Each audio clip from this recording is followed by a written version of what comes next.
When did the Cox family dynasty or empire Centricom? I was going to ask you about that because they own a communications company, Central Utah, and he always touts that he's the John Deere, the farmer, right. And they're a fairly wealthy family in Central Utah. I've got some roots down in there and know a lot about it, so I was going to ask you if Centricom had anything there. Yeah, let me brief that. Yeah, let's look at it. Okay, Centricom, that's the family's business, right? Yep. Centricom does business with Utah Education Telehealth Network, all right? And so they grifted $125 million out of that.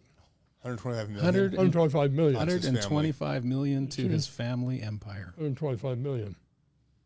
So while what's the significance of that?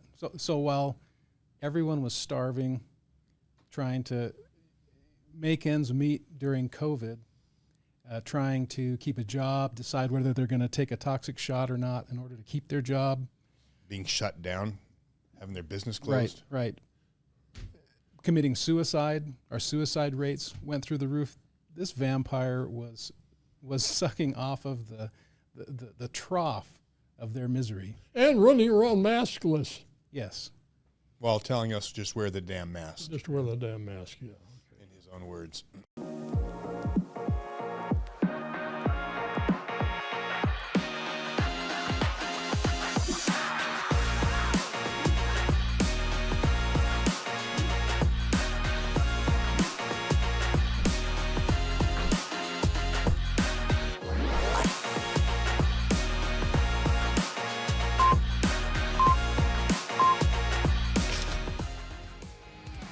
And what's up, Utah? Welcome back to We Are the People Radio. This is your host, Jason Preston, with my main man, Tom Hazelton. What's up, brother? What's up, buddy? How are you?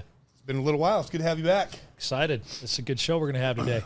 It is a good show because we're going after our target enemy number one, numero uno. Who would that be? Mr. Cox. A.K.A. Coxie? Him. Hey, those are our lines. I shouldn't say it. Those are our lines. Cut it out. Well, we are excited to have Tom back, and I'm going to make a little announcement here that Tom's going to be running his own show here soon. We're already coming out with that, huh? Yeah, we're coming out. I think good. It's time. Let's get the listeners excited because it's going to be good, guys. Yeah. We're excited for it. Well, our listeners love hearing from you, having you on the show, and I thought, you know what? Let's have Tom just host his own show, get me out of here, and have him start driving. So we'll still have this show with Alexa and I, but Tom's going to be leading his own show, and hopefully with the little lady, but we'll see. No promises. I think she committed already. Yeah, she did commit. She did. I was there and you were there. Heidi, you don't have a choice. You're on. She was there. All right, so, yeah, today we are going to be talking about Cox. I want to jump into it because we want to deliver. This is part 2 of our presentation on Cox. You heard the presentation with Eric Moutsos and Michelle Tanner, where we went through a lot of the reasons. This is a presentation I'm very excited about because today we're going to get with a couple of people I've been big fans of for a long time. They have done a phenomenal job. Retired FBI, or not retired, former FBI. I'm sure you guys have heard of them. Their stuff's been out there a lot. Tom and I actually have talked about them quite a bit, but for the first time we have them here on the show, and I hope it's not the last. So we're going to be digging into it. But before we do that, please make sure you follow us. The best things, go to our website, wearethepeople.org, and sign up for the newsletter. You can also follow us on Rumble. Make sure you're following us on Instagram and everywhere else. And let's rock and roll, Tom. Well, hey, guys, we've got our guest today have an amazing blog. I guess you can still call them blogs today, right? Website that goes into a lot of detail here about Cox and what he's doing to this state, and we're going to get into some detail here. I think it's going to blow some minds today, and that's why it's important. And I think that's why you see him standing up and calling the delegates extremists, because he knows that he's in trouble. So the two gentlemen that we have on here in the show today, Wayne, why don't we start with you and former FBI, and he's got quite the list, and so I'm going to let him kind of go through it, and let's see what he picks out to introduce himself. Hey, well, Jason and Tom, thank you very much for the invite, and Daniel, thanks for coming here with me today. We're honored to be here, of course. I've been thinking of a theme for our talking points today, and here's what it is. The violation of trust is a crime of violence against the heart and soul of our nation, our state, and our people. I think that's going to fairly well encapsulate some of what we'll bring to you here. Let me introduce Daniel. Daniel NEWBY has been the executive director of the Salt Lake County GOP in 1996. He resigned in disgust due to rampant election fraud, that he tells me. He was the operations director for Sundance Institute before it turned to the dark side. Yeah, about to say that one's questionable. Okay, dark side. Co-founder of Accountability Utah, a watchdog group, and argued, here, take note of this, he argued before Utah's Supreme Court admonishing them for allowing the legislature to gut the citizens' initiatives and involvement in occasional political, and he ends with, he's an occasional political troublemaker. Don't believe that, he's constantly up to that. Now Daniel he co-edits a lot of what we do, and he edits everything that I do, and everything that we do is made better for him or because of him. So let's move on now. I wanted to Wayne? share one thing. Go ahead. Yeah. I was going to say, Wayne, you gotta tell the audience who you are and why it's Okay. important that you're here today. Okay, well, some shameless self-promotion here Please coming do. up. Okay, but if the politicians can do this, why can't we, right? Right. All right, here we go. So I grew up farming, ranching, and logging in the Northwest United States, Oregon, Washington. 10 years in the Air Force as a airborne radio operator, Morse code radio operator, flying in all kinds of aircraft, 5,000 hours. Left the Air Force in 1965, went to the University of Utah, and shortly thereafter, J. Edgar Hoover was looking for applicants, and he scraped the bottom of the barrel and got me. Okay. Anyway, after we'll talk more about the FBI a little bit later. But after that, we returned to Utah to raise a family. Now that's 1976, so 1976 we're back in Utah to raise a family. And ultimately I was recruited by the Utah Attorney General to investigate organized crime, white-collar crime, and corruption in government. But let me dwell on that for just a minute, because Attorney General Wilkins fired me for insubordination after speaking a little truth to power, and we won't go into that, it's a long story. So in the same time, I'm teaching school, and I'm involved in Army Special Forces here in Utah, and ultimately retired as a major and the intelligence officer for a Special Forces group. Been an educator and a wannabe journalist. Now, I don't know what that means. We like to think that you guys, and we're the real journalism these days. The others, we can't alibi for them at all. Okay, so let's dive into the CARES Act and the $5 trillion. Can I add one last thing before we do that? Go ahead, Jason. Because I think it's important. I want everyone to make sure you're following your blog. Tell them where they can find your blog at. Okay, I can't cite the URL specifically, Isn't it, but if you look for the Justice for All. old Buzzards block and then JUSTICE, the number 4 ALL, you'll find it. Yeah, check it out. It's one that you should follow. If you want to know dirt, it reminds me, like, Chelsea's very good at getting dirt. These guys are next level. I mean, former FBI. So, I mean, if you want to know what's going on, and it's all very documented, which is what I love about it. So let's talk about the CARES Act. I think between Daniel and I've had 6 decades of poking into organized crime, white-collar crime, and corruption in government, and crimes of violence, and Daniel has an equal amount of, well, no, you're not 87 yet, but he has a lot of time doing the same thing. Anyway, CARES Act, all right? We're going to talk about the CARES Act in a minute. Just a one over the world on the CARES Act is a $5 trillion raid on the U.S. Treasury. And I want to show you the website just to prove my point that it's a U.S. government website and it's $5 trillion. So will this come up on the screen? Yeah, it should. Okay. Are we seeing it? It's coming up. Okay, there you go. You see that $5 trillion? Yeah. Okay, think of a pyramid with the $5 trillion at the apex, and that money is distributed in channels throughout the United States of America, all right? And so it's all downloadable via Excel spreadsheet. Well, most of it is. And so, there's only little old me. I'm only looking at 1 or 2 of those channels. But the channel I'm most preoccupied with is the Corona Relief Fund channel. therein, agencies of government, states, etc., have been using that money, some of that money, and we'll dive down even more narrowly than that and get to Little Coxey's piece of it. All right. Help. Okay, so that's the $5 trillion CARES Act. Now, do you have any idea how long it would take to count a dollar at a time, $5 trillion? I remember hearing just a trillion is not in insane. your lifetime. You Hundreds can't of years. 158,517 years. Okay, so that's a lot of money, right? Yeah. So, your viewers, if you don't take away anything else, take this away. And you know, I've been searching for a way to articulate a one over the world statement about this. Okay, and the COVID mandemic madness. Okay, think about that for a moment. Mandemic madness, and it was madness. How mad was it? What was the general public doing with respect to that? Acting like fools for the.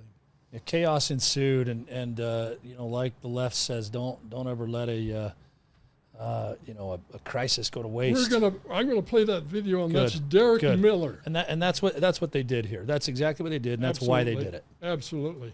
Well, anyway, isolation, vaccination, what else? Masking, right? Isolation, Okay. that's madness. Okay, so the COVID pandemic madness spawned, that is created, the CARES Act's $5 trillion raid on the U.S. Treasury. Okay, that's how this happened. In my memory, going back 6 decades, this madness represents the most significant crime of violence against the heart and soul of a nation and its people ever. All right, ever. Now, Because of the amount. well, the amount and the madness and the impact it had throughout society, in almost every level of society. People were either grifting on it or compromised by it. Yep. Okay, and nobody wants. I've tried to explain to a certain number of people just exactly how bad this is, and they turn it off right away. They don't want to get involved in deep diving into this madness. Their eyes gloss over, and many of them don't want to participate in getting to the bottom of it because they were in on it.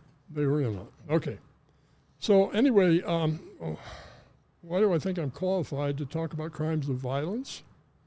Because, and forgive me, I've got to tell a story. Ask an old guy to visit with you. He's going to tell a story or two.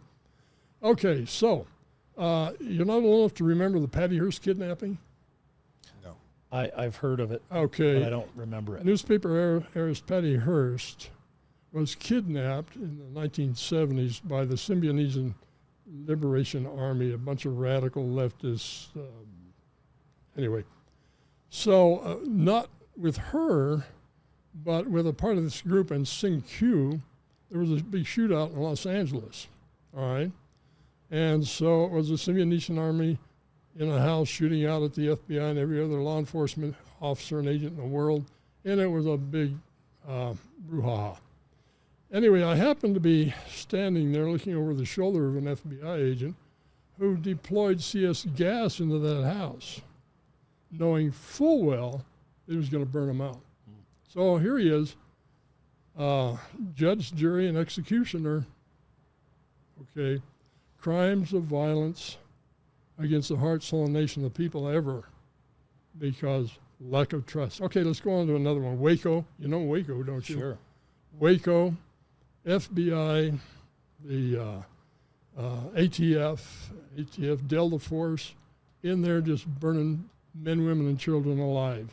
Crimes of violence, not only against people, but property in that case as well, and against the heart and soul of a nation. Ruby Ridge, you remember that? Idaho. Lon Horiuchi capped off this lady with a baby in her arms.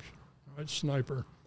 Okay, Robertson, Utah County. Oh, recent. Yeah. Yep. Month or so ago. Oh, Okay. no, last year. Yeah, it was last year, and that was on the day that. What was significance of that day? Oh, Biden was in town. That's right. Biden came to Utah. Okay, the Bureau had to posture, right? Send a message. Yeah, had to send a message, had to move in and flex. He couldn't even move. Oh, I know. They dragged him out on the street. Yep. Okay, dragged him on the street. Now, what did he do? Well, I think he was either the executive secretary or the ward clerk for his LDS ward.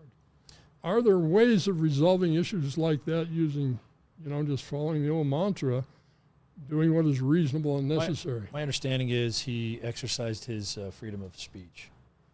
That was it. Yeah, well, we could go a long time into that one, couldn't we? Okay.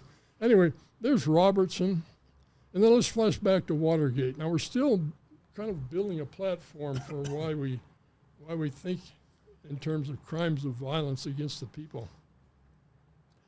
Back to the Watergate years in the 1970s, I had a friend who was working organized crime.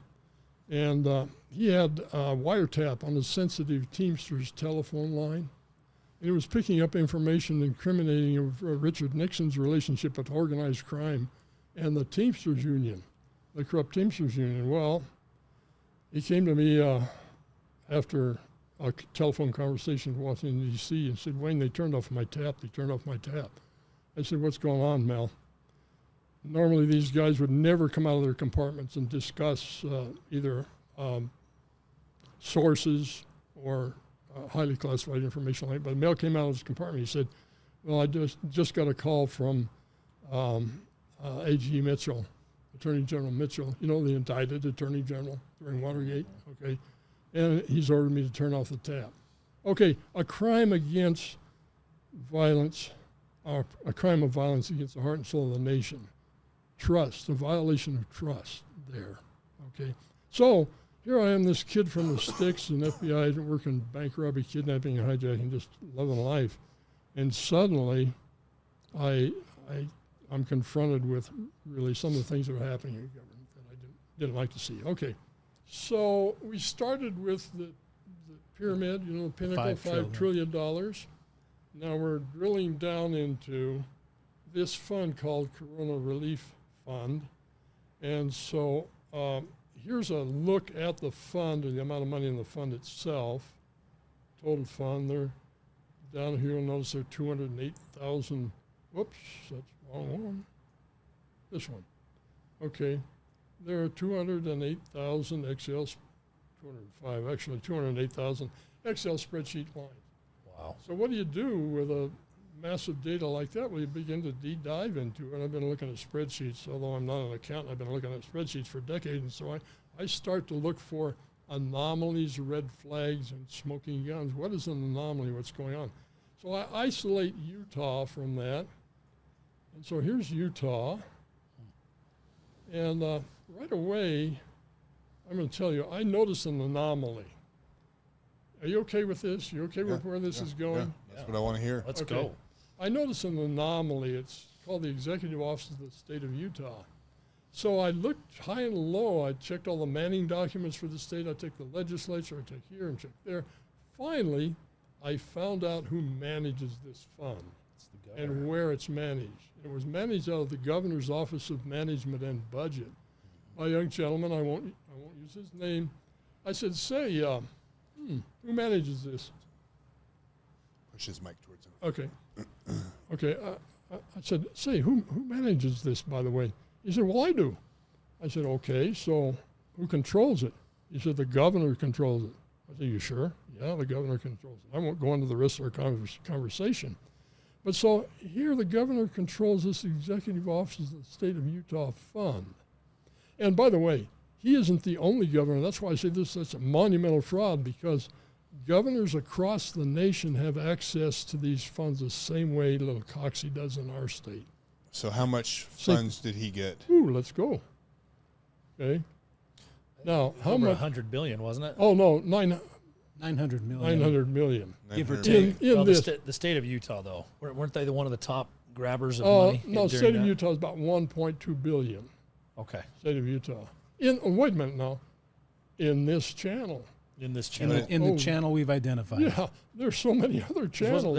Didn't they list, I'm just curious, and again for the viewers, when they had an overview of everything, Utah had, I think, the most, or it was second or third place to any state in the union of money that was taken during the pandemic. Am I correct in saying that? That's possible per capita. Okay, Yeah, and yeah. maybe it was per capita. I don't know for sure, but I think, Daniel, you're right. But it was a lot based on, I know what came our way. Yeah. It was odd. But how much money Cox had available was how much? Well, personally, according to this source, personally available, $900 million. $900 million. Executive Office of the State of Okay. Utah. Okay, now I have taken from that certain things that I've selected. There are other things that we're looking at and working on, but there's certain things that I've selected. Levitt Partners, huh? Well, yeah. Okay. So, I know that name. so you know, what's egregious here? We think in terms of shameful, inappropriate, fraudulent, corrupt, unlawful. In that scale of things, well, shameful, you know, there's shameful conduct that is more egregious than some criminal conduct. I mean, this violation of trust is shameful conduct, which is far more egregious than most of the criminal conduct that I've been involved with, investigating. Anyway, so I'll just give you a look at what we're. So here is Domo Inc. They were awarded a $2 million contract, and we connected them with a campaign finance donation of $2,500. Now, you know, I might not even have chosen Domo Inc. or any of these had they not received directly from Cox's campaign cash cow, and in turn, sometime, some year, some way, donated to him. So, right? in other words, what you're saying is Cox had $9 million, 900 million. $900 million that he had access, that he pretty much had carte blanche, has carte blanche authority to do what he wants with.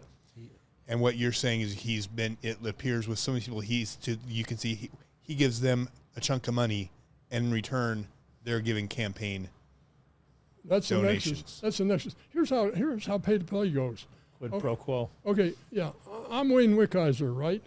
And I want to have a sit down with Cox. And there's Joe Money. He wants to sit down with Cox. Who's going to get the sit down?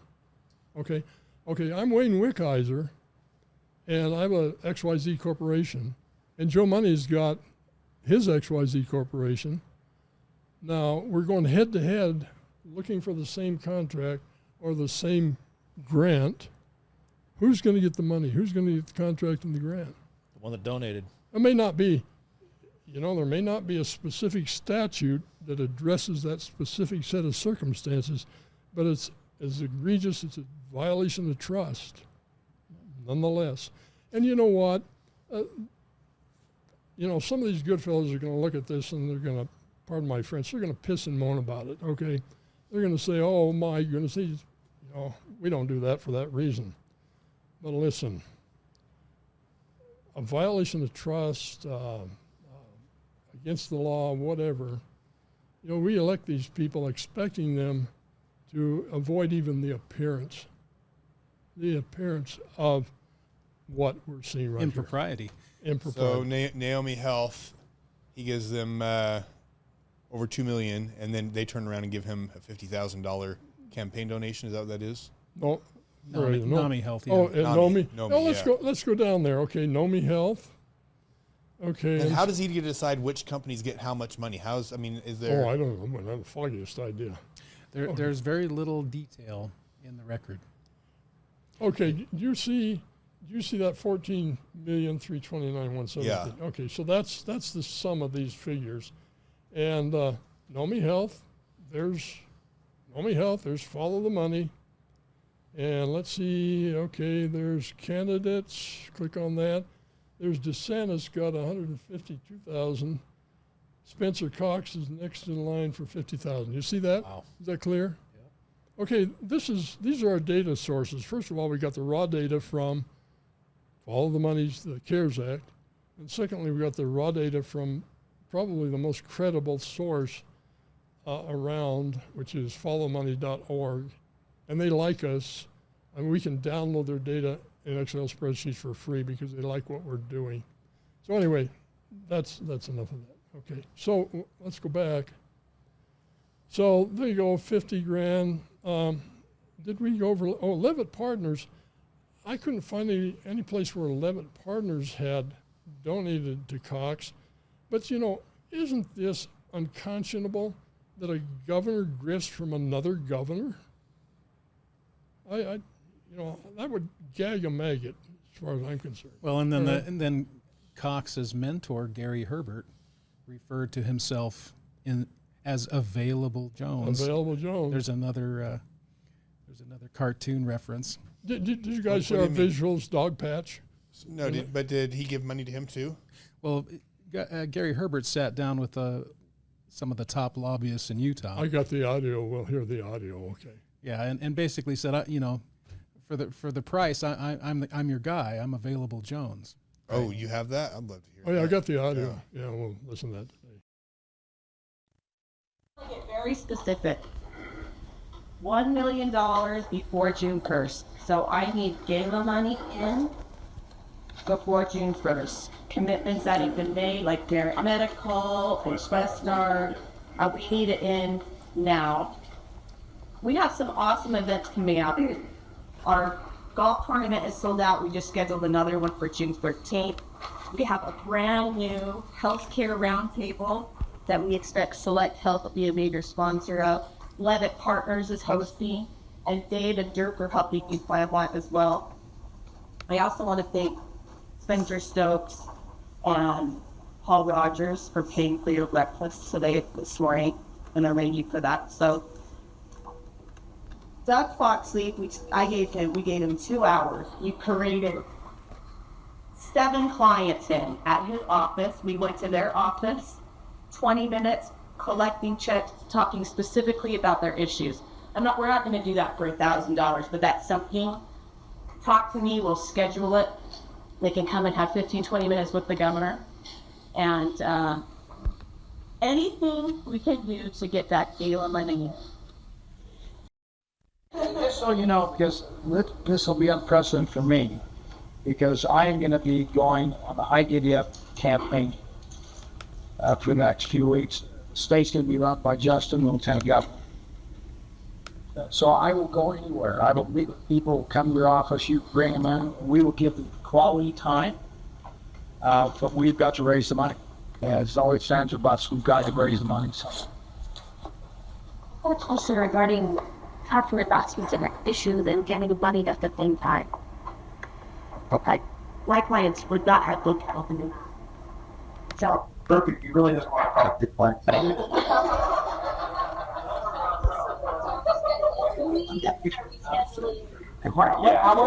However it works for your fault. Yes, well, let me be very, we need to be very careful about that. I mean, that's a very, very good point. I mean, this isn't, come give us a check. There's no quid pro quo there at all. We may lose something if we want to call it. But I hope that we all understand we don't want to be one issue oriented. It's the plethora of the issues out there. And again, I'm probably the only person in this room that agrees with me on 100% of the issues with me. And even that may be questionable. So, again, we're not going to agree on everything. Laying on the balance, we're giving you the results that you want. So, however we want to do this, if we need to have multiple meetings, or let's sit down and talk, and you give us a check later or before, and that's it. Whatever you would like to do, I'm just saying I'm available. I'm available, Jones. Okay, so there's NEWBY Health, there's Pin of Power, Sundance. Oh, boy, don't get me started on Sundance. We really can't show you everything that we have published on our blog site about Sundance, or your viewers would run screaming into the... Wayne, I went through that briefly today. Yeah. And you mind if I talk about it just a minute? Oh, please do. So the Sundance Institute here that he's talking about, money was donated. Move your cursor there for a minute. Yeah. So we're talking $1 million. Yeah, $1 million. Okay, 675 and 320. So $1 million grant to Sundance, and it was given to them. And what they produce, these movies that they're producing, is actually pornographic. And so, and on their blog, it explains this. You can go into more detail there on the blog. And so, if you'll go look at the blog, but seeing that, so our governor here of the great state of Utah is now giving this money. And look, if you have control of this money and where it goes, don't tell me that you don't know where it's going. Okay? And if you don't know where it's going, then you shouldn't be in office. And if you do know where it's going, then you're a corrupt governor. Absolutely. Story time. Okay, a little background. Yeah. Story time. Okay, I'm in an office, 500 agents, and the Bureau, this is back in the 70s, and they didn't have profilers in those days. But those guys, those of us who work crimes of violence, would take down a guy and he might be surrounded in his home by all kinds of weird stuff, you know, implements of torture and perhaps child abuse and sexual abuse of children. But we wouldn't pay attention to that. Unfortunately, we'd swoop in, get our guy, and go out, and leave crimes behind us. So the Bureau understood this, and they wanted to educate some people. So I represented our field office, and a captain from LAPD and I went back and engaged in the Bureau's Command School of Advanced Criminology. I forget that title, but that's what it is. And all we studied was abnormal psychology and criminal behavior as it related to the work we were doing. And then we were sent back out to the field office in the LAPD to seed our learning back into the guys who were working these cases, sex crimes, crimes of violence, etc. Well, with that said, this crap that Sundance creates and feeds the public even makes me blush. And I think I've seen about all of it. And it's not just your average, I guess, pornography. It's pedophilia promotion. Yeah. In a lot of their films. So we're going to get in there. We're going to talk about. Yeah. So as former, FBI, when you looked at this, the money he got from COVID and where he's going, what's your biggest concern here? Well, what's my biggest concern? Yeah. Is there any? I mean, is this illegal? Is this watching them do the perp walk? Okay. Yeah. Go into the Cox family dynasty or empire. Okay. Centricom. I was going to ask you about that because they own a communications company, Central Utah, and he always touts that he's the John Deere, the farmer, right. And they're a fairly wealthy family in Central Utah. I've got some roots down in there and know a lot about it, and so I was going to ask you if Centricom had anything there. Yeah, let me brief that. Yeah, let's look at it. Okay, a Centricom, that's the family's business, right? Yep. Centricom does business with Utah Education Telehealth Network, all right? And so they grifted $125 million out of that. $125 million? $125 million. $125 million to his family empire. $125 million. So while what's the significance of that? So while everyone was starving, trying to make ends meet during COVID, trying to keep a job, decide whether they're going to take a toxic shot or not in order to keep their job. Being shut down, having their business closed. Right. Committing suicide. Our suicide rates went through the roof. This vampire was sucking off of the trough of their misery. And running around maskless. Yes. While telling us just wear the damn mask. Just wear the damn mask, yeah. In his own words. Okay. Oh, Tom, you mentioned this one. Let's play that one, okay? Derek Miller. Okay, do you know who Derek Miller is? Herbert's chief of Okay. staff. This is really important for everybody that's doing what we're doing. The Salt Lake Chamber of Commerce is the shadow government for this state. Now, Joe Biden has his handlers. Okay. Joe Biden's mouth moves and Barack Obama's back there somewhere moving it. Okay, so Cox, I don't think is much different than that. There are a lot of guys behind the scenes helping Cox do what he does and facilitating it.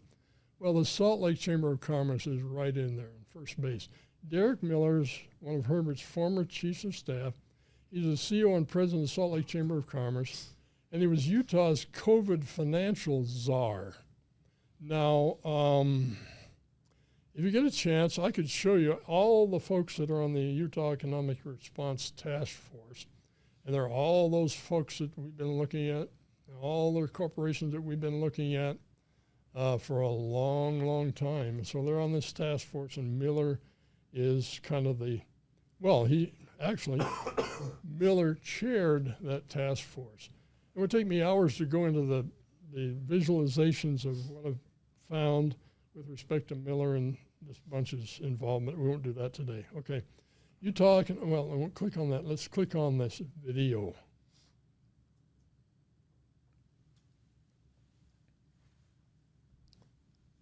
Okay, can we hear it? Go ahead, Nick. Ready? I think all of you will remember the saying from Rahm Emanuel, who was then President Obama. First of all, he's citing you, Rom. Oh boy.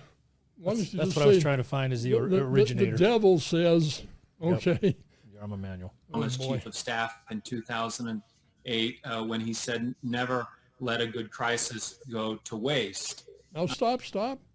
He didn't say never let our crisis go away. Good A crisis. Good crisis.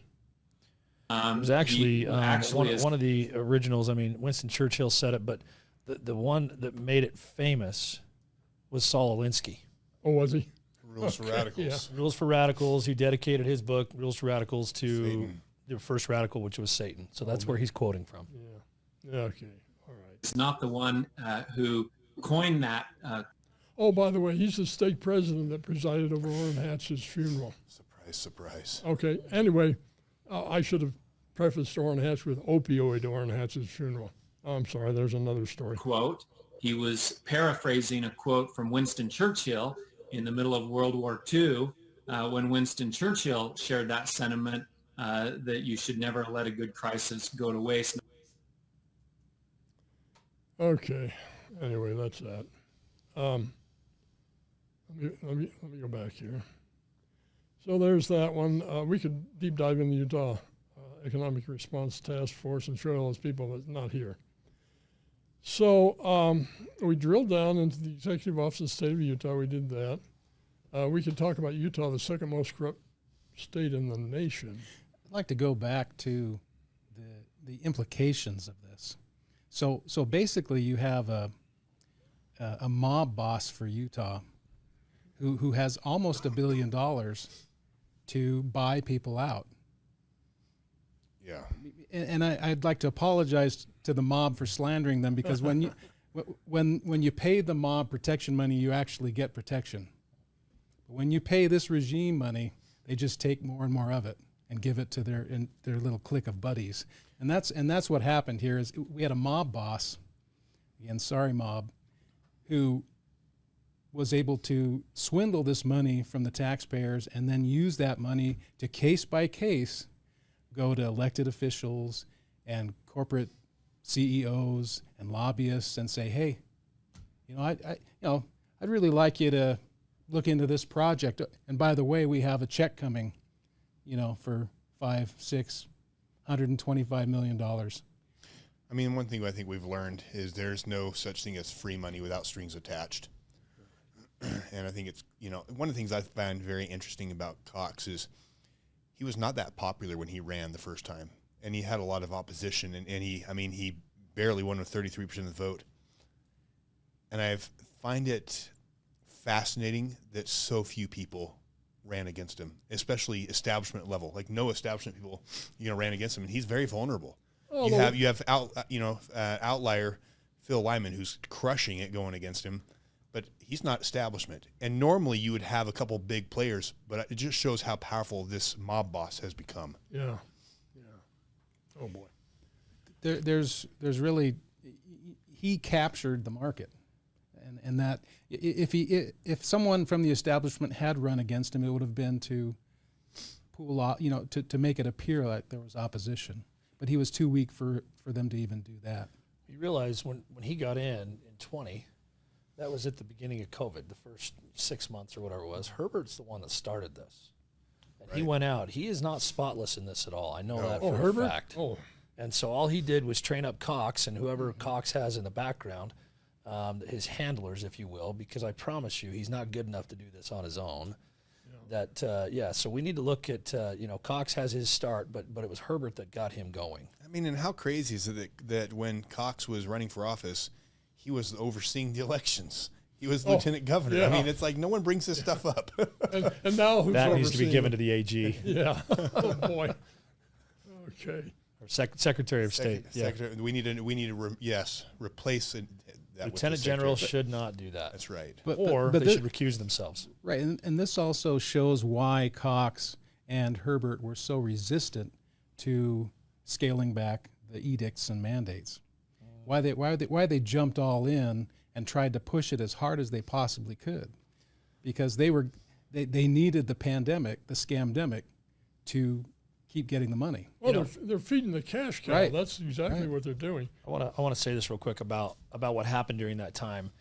This was one of those that everybody thought, okay, and I'm a builder developer, and a lot of people moved into the state for the reason that they were more free than others. However, it was really baffling how not free we were, how not free and controlled Salt Lake County was. In fact, Trent Staggs ran for county mayor because of that reason.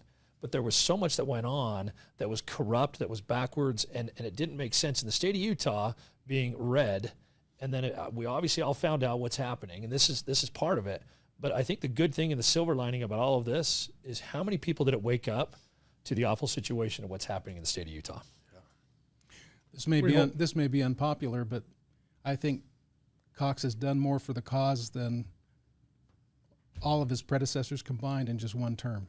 Oh yeah, he's woke a lot of people up. And that's done an incredible that's why there's job. people waging. That's why people are standing up fighting him. I've got $100 on that one. I think you're right. Yeah. I kind of hate to lose him because he's done so much for the cause. Not only his temper and I mean what he did attacking the caucus system, and no, it's beautiful. What else we got? We can talk about most corrupt state in the nation, affinity fraud capital, pay to play, etc. Sundance, we've pretty much covered that already. Thank you, Tom, for your addition there. As for Sundance, the entire, I'm not going to say the entire legislature, those that make a difference in the legislature were also co-opted by Sundance, and they were splitting off anywhere between $600,000 and $900,000 annually. Of taxpayer money. Yeah, taxpayer money. Hang on, I gotta show you this. Okay, this is one of our blog posts. The LDS Mormon lawmakers earmark $1.5 million for porn and pedophilia. Sundance. Okay, I love to dump on this guy here, Senator Wiley Todd Weiler. Okay, Oh, he's such a jerk. Okay, so anyway, he was an LDS bishop, and I was a high councilman assigned to his ward, and I didn't like him then. I still don't like him now. But anyway, think of this scenario. Oh, Bishop Weiler, I'm a young man in his ward, right? Oh, Bishop Weiler, I see you voted for $600,000 at Sundance. You into porn now? There's no difference, is there? No. He's into porn. Okay, anyway, that's... He's a stakeholder in porn and pedophilia. And all promotion. these guys, look at Vickers, former Bishop Lund Peterson, Senate President Stuart Adams, former bishop, money to Sundance. I'll tell you one thing. If you guys jump into this blog, they'll show you how much money these guys all made from big tobacco, big pharma. Yeah. I mean, all the things that they supposedly stand against. And then you look at how much money they're taking from these people. Oh, yeah. Talk real quick about Brad Wilson, because he's running for Senate right now. Okay. And I lost one of the links got blown up there. He's just part of this crew that voted to approve Senate Bill 2. We could do a show on Brad Wilson. Yeah. Okay. Out of there. Back to here. Okay, that's Sundance. Cox's family business. Okay, we talked about that briefly. About Centricom contracts with the Utah Education Television Network. They received a $125 million grant from the executive office. Now, Daniel, I'm finished. Okay. Okay. Hang on. Let me get your piece up here. Here we go. I wanted to cover a few things that Cox had bragged about at convention. The first and foremost to my heart was his fraudulent pro-life claims. Maybe you hate that I sent the most pro-life legislation in Utah history. Maybe you hate that I signed school choice or that I sent troops to the border. And if you could click on that main source. Yeah. So in order to tell you why he's a fraud on this issue, I have to give you a little background. So it's going to take a minute, but I think you'll appreciate this background. So in 2004, the legislature passed a bill called SB 68, which banned direct and indirect taxpayer funding of frivolous abortions. So I wrote the guts of the first version of that bill that was run in 2003, and it was defeated. I worked with some people from the National Right to Life and others, and modeled it after Colorado's successful constitutional amendment in 1984 that had already gone through the federal court system and had been, upheld except for a few minor things, like they had to comply with life of the mother and incest and a couple other things. And I was involved in the editing and negotiating process for SB 68 with the bill's sponsor, Morgan Philpott. For 3 months after that bill was enacted in 2004, Utah hospitals totally ceased performing abortions. Total cessation of abortions, total. And back then, Planned Parenthood facilities were not allowed to perform abortions. That was later granted to them.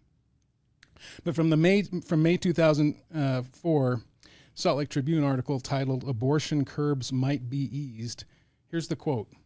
The law, which was SB 68, which took effect May 3rd, 2004, cuts off public funding to any agency that performs abortions except in cases of rape, incest, or severe damage to a major bodily function of the mother. Fearing the loss of Medicaid and Children's Health Insurance Program reimbursements, Utah hospitals have stopped performing the procedures. Wow. So in 2004, for 3 months, hospitals stopped performing any abortions. We went from thousands of abortions in 2003 to that 3-month window where there was effectively no abortions. So what did Utah's deep state do? They enacted what's called an emergency administrative rule that reinterpreted SB 68. And their rule didn't just curb it like Rebecca Walsh said in that Salt Lake Tribune article. It destroyed all of the taxpayer protections that SB 68 enabled. So it essentially reopened the floodgates for frivolous abortions and the direct and indirect taxpayer funding of them. So I don't know how familiar your audience is with the administrative rules process, but it is the fourth branch of government essentially. So bureaucrats are given the authority to write law, okay? And back in 2004 at least, more than half or approximately half of Utah statute and code was in administrative rules. So your legislators only write probably now less than half of the actual laws that you're supposed to live by. The rest are written by bureaucrats. And in this case, it was the Department of Unhealth, I call it, that published this rule.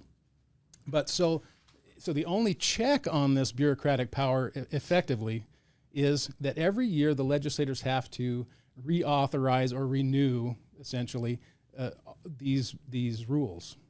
And you'll find that in every session there's a bill to reauthorize the legislative rules. It's one of the shortest bills of the session, if not the shortest. Here it is, right here from last year, 2023, at HB 127. All it does is, with a couple small exceptions, it reauthorizes more than half of the laws that we suffer under right now. And that was approved by Cox. Yeah, tell us where Cox's role is.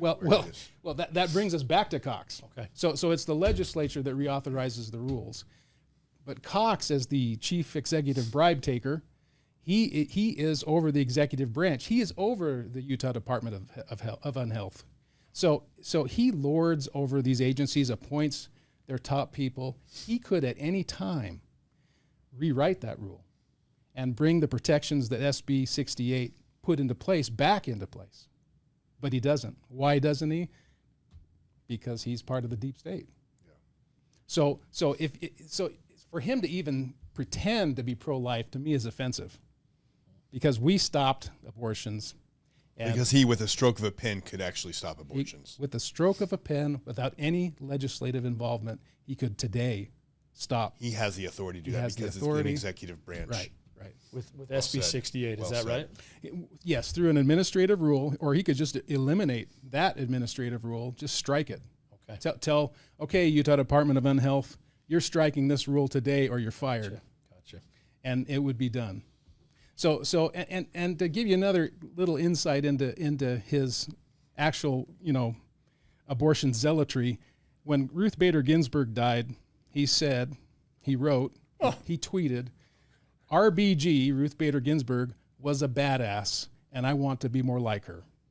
I remember that. Wow. Yeah. I remember that. Yeah. And he also wrote, 2 years ago, I had the honor of meeting Justice Ginsburg. She had a brilliant legal mind and was every bit as funny and engaging as advertised. We obviously disagreed on many legal opinions. Yeah, right. But honor her legacy as a trailblazer and dedicated public servant.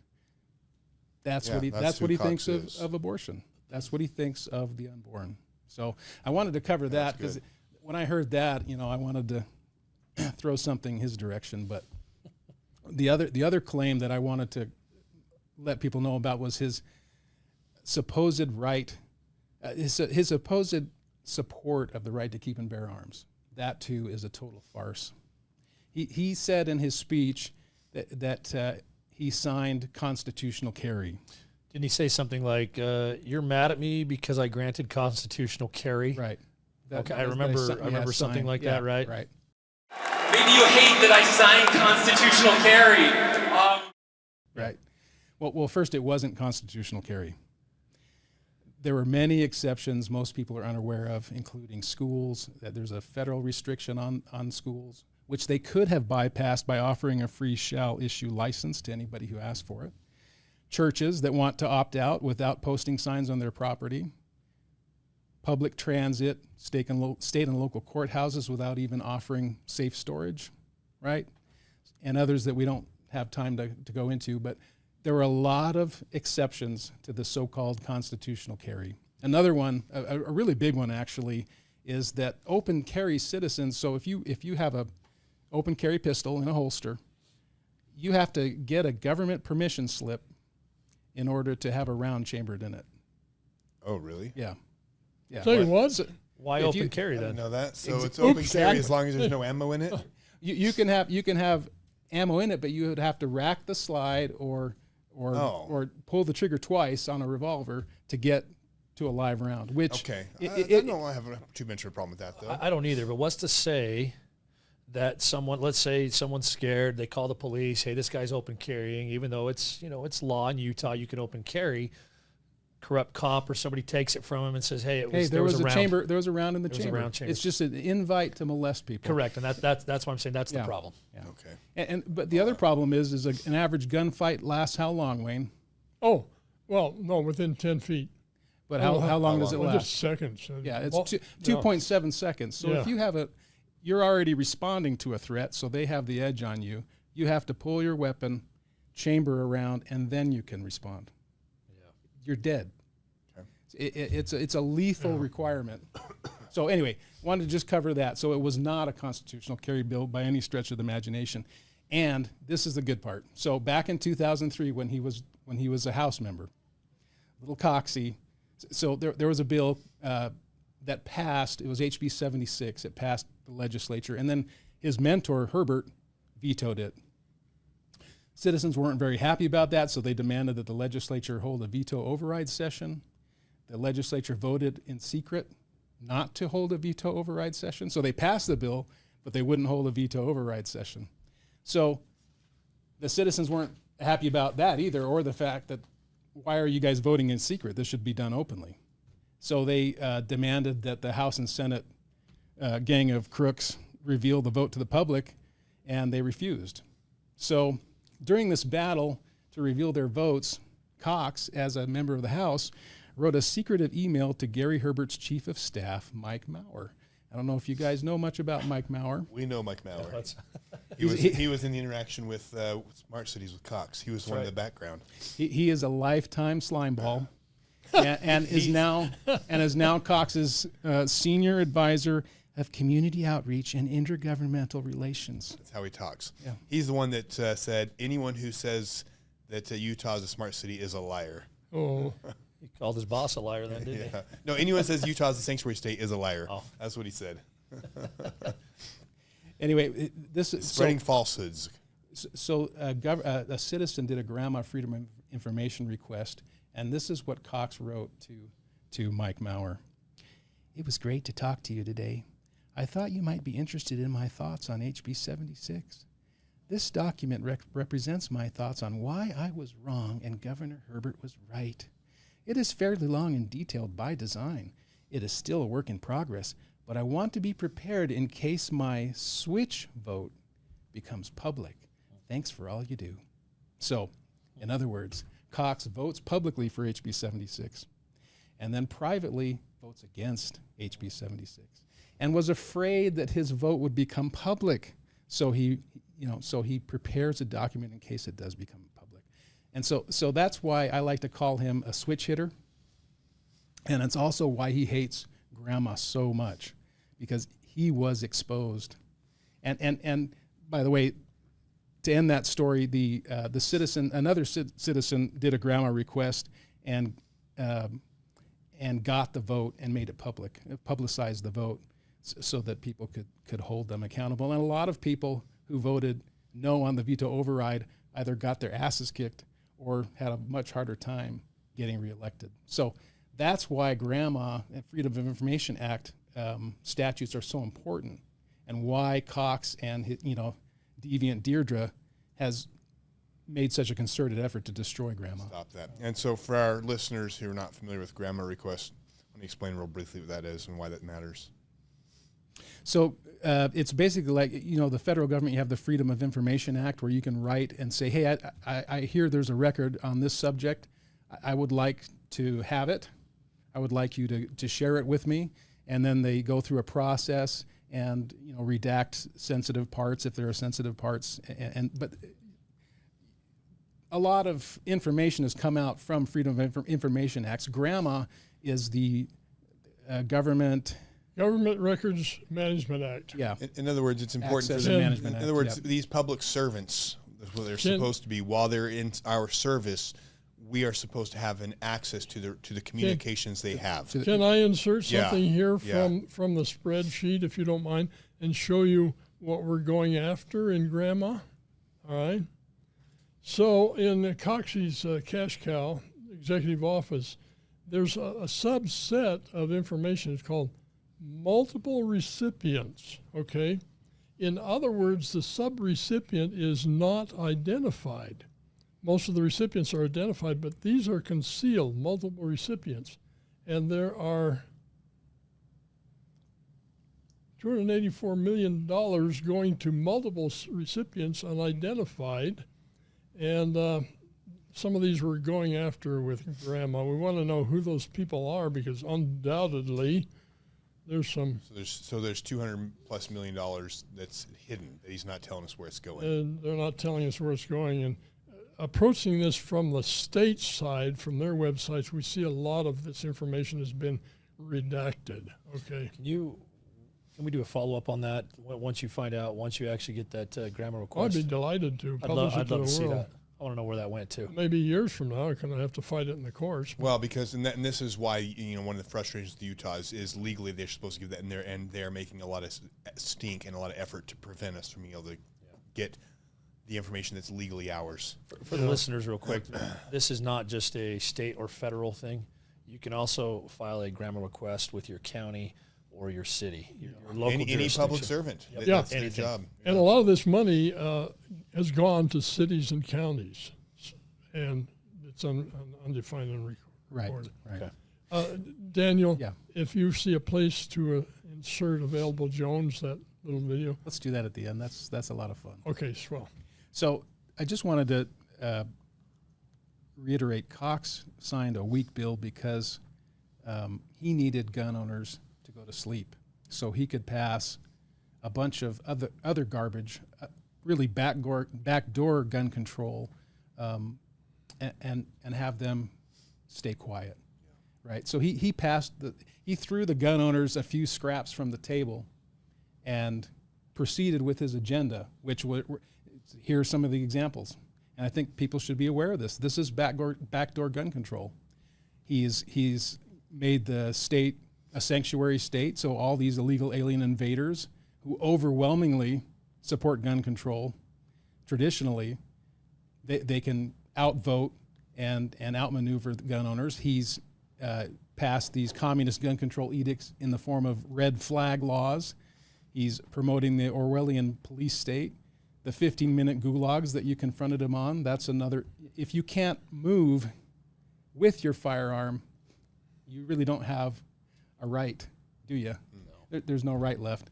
The Communist Beast Digital Currency, or CBDC, the total digital surveillance passports that he calls bio-ID, stealing property from innocent owners without due process, which they call asset forfeiture, psych ward imprisonment without a jury trial, disguised as civil commitment or involuntary commitment, digital ballot fraud like the electronic voting and mail-in voting to drown out the vote of gun owners and just make them irrelevant, veteran disarmament courts, which they call veterans courts, which overwhelmingly involve gun control, and then Obama-inspired kangaroo drug courts that abuse gun owners in particular. So Cox is putting all of these nails in the coffin, and when he's done, you can bet that if he's still in office, he'll come back and go after. Usually their second term is by far worse. Once the first term, he was the same way. Push the constitutional carry. Everyone took their eyes off him, and then immediately all his progressiveness begins. And then all of a sudden, it's election year. All of a sudden, he's pretending to be conservative again. But once he gets reelected, you can bet your ass 2025 is going to be a nightmare with him. He'll be waking up a lot more people. And fortunately, that's going to be his downfalls, because we the people this time around, if he gets back in, won't take it again. Hey, do you think we could get a debate between Lyman and Cox? Are you kidding me? You think Cox would debate? I don't think so, Never. but let's do it on the show. But let's Cox, we're inviting you. Let's raise a ruckus about it. I mean, we can raise a ruckus on our side about, why not? That would be incredible, but Cox would never have. Cox can't have a conversation. When I approached him about 15 minutes late, wasn't even upset. I just asked a simple question. He can't handle conversations. No, he's not a debater. He cannot disagree better. He's a loose cannon. And I think they made a critical error by putting that whiny, effeminate. And he's almost a cartoon character, he's so weak. He couldn't stand up to anybody, anybody's scrutiny. And the problem, and that's what makes him so wonderful. Well, but the challenge with personalities like that, personalities like that make dangerous leaders, because people who are not able to be stoic and able to control their emotions are usually very dangerous. And especially look how he's trying to destroy the caucus system. Yeah. He is. It's not just that he's effeminate and all these weird. He's dangerous. The counties are angry over that. If you read our latest blog posting, where we put up their statements, we've got about 6 county statements. The GOP statements. Yeah, they're really angry about that. And I want to say, people tell me, he's just going to cheat and win again, and that may be so. And then they say, what's the use of fighting this? Well, Cox is again, I go back to what a great asset he is. We absolutely need twinkle-toed tyrants that are dangerous, because that will help people transition over to realizing, hey, this system is so corrupt, we have to start over. Yeah, and it also helps people see that Deseret News is covering for him. KSL is covering. He is waking up a lot of people, and once enough people wake up, even if it's not in time to clean him out of this election. If we show up at the Capitol with 10, 15, 20,000 people in 2025, people with pitchforks chasing these politicians out on the streets, with that, whatever it takes, we have to clean house. I think he is the catalyst. He is the weak link in the armor. Once we accept the reality that we can't fix these guys and the systems that they've corrupted, we can do anything. And as an Irishman once said, you can depend on Americans to do the right thing after they have exhausted every other option. And that's where we're at. Well, I really appreciate you guys both coming on the show. I've been obviously big fans of yours, and you've done a phenomenal job. And again, to our listeners, please check out their blog post. We'll put it down in the show notes. Tom, any closing thoughts before we wrap up here? Yeah, I just wanted to kind of touch base on what you had said earlier, and one of those things that I've been studying is stoicism, remember? Yeah. And it's good because any leader throughout the history of time, whether it's in scripture or written form in some other history book, that has abused funds, power, people, greed, whatever it is, they have lost their sense of duty in that public servant, or even as a king, whatever it may be, and they're weak. Okay, because they're weak. They're weak because they are now beholden to something, someone else, whether it's money, power, fame, greed, whatever it may be.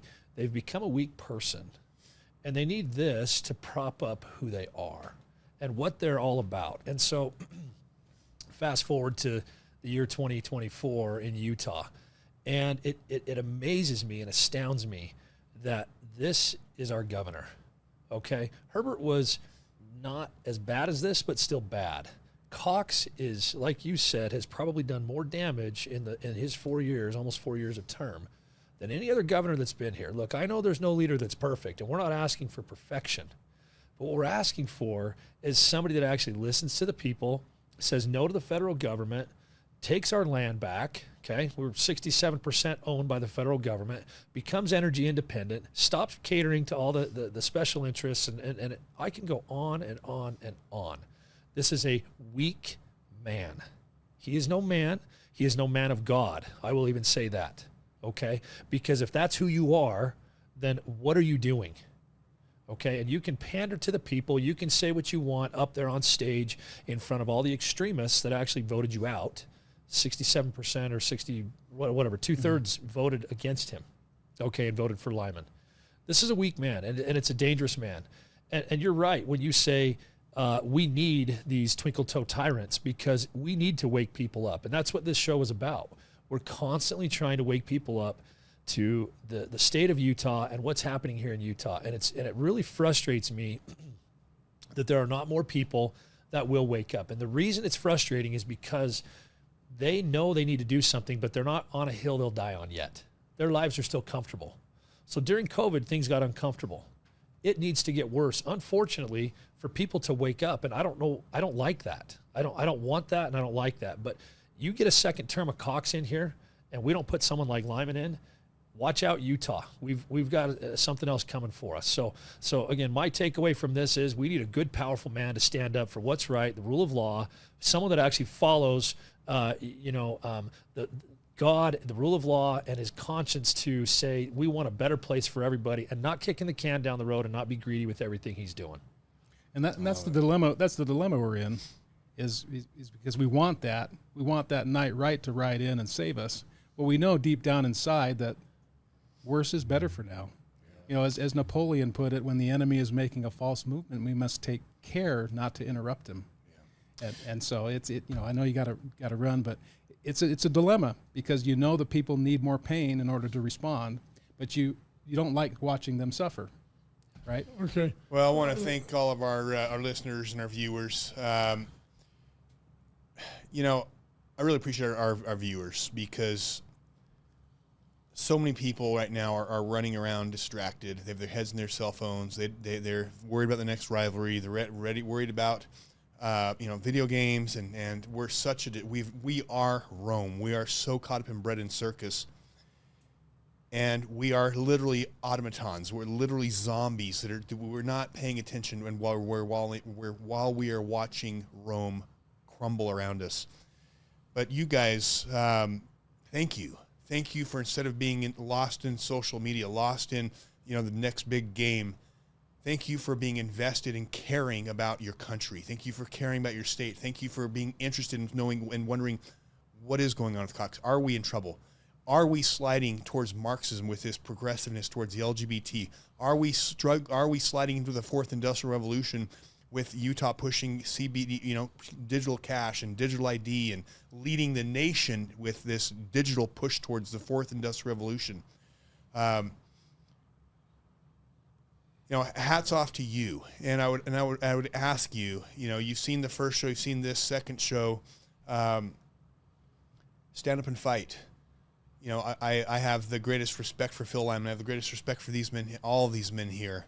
And I have respect for anyone who will first be willing to listen what you're doing, but even more those who will stand up and fight. And there's a lot of ways you can fight. You can get out and support Phil Lyman. You can get out and put his signs in your yard. You can get out and help his campaign. You can talk to your neighbors. You could share this or the other video we did with 5 of your friends. Because the fact of the matter is, it still doesn't take a majority to prevail, but rather an irate minority. And again, the founding fathers, irate. They were pissed. They weren't just disagreeing better. They were furious, and the injustices they were going through were nothing compared to what we're going through. And that was enough for them to be willing to lay down their lives, their honor, and their property for the cause. So I'm asking you guys to step it up and help us in the fight. You are needed. Your children's lives are on the line. We have to get this man out of office. If you've looked through this video and the website removecox.com, I don't think any honest Christian, God-fearing person can with a honest heart support a man like that. Utah is a great place. We are a state that was founded on the principles that the Constitution is inspired by God. That is our core, and it's time to return to that. So thank you guys for being here. Make sure you're following these guys, and God bless you guys. God bless America, and God bless Utah.